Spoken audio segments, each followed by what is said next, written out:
سلام ملګرو ستړي ماشئ. محمد شمع غواړي رشید خان په هر ډګر کې ناکامه وساتي. د هندوستان د کرکټ ملي لوبډلې توپ اچوونکي محمد شمع په نړیوالو یو ورځنیو لوبو کې د چټکو 150 وکټو ترلاسه کولو ریکارډ جوړ کړ چې له افغان ورو توپ اچوونکي رشید خان سره یې ځان برابر کړ. په نړیوالو یو ورځنیو لوبو کې د اسټرالیا میچل سټارک بیا تر ټولو په کمو لوبو کې 150 وکټې پوره کړي دي. هغه په 72 لوبو کې دغه هدف ته رسیدلی دی.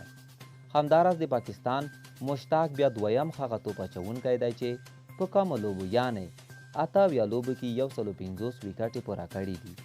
همداراز محمد شمع او رشید خان بیا هغه توپ اچوونکي دي چې په دغه هدف کې په 80 لوبه کې دغه ریکارډ جوړ کړی دی او د نیوزیلینډ ټرین بولټ بیا دغه هدف ته په 81 لوبه کې رسیدلی دی.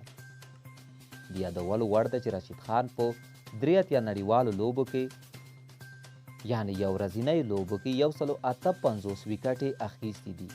هغه په یوه لوبه کې د 18 منډو په ورکولو سره 7 لوبغاړي هم سوځولي دي او 4 ځلې 15 وکټې هم اخیستې دي.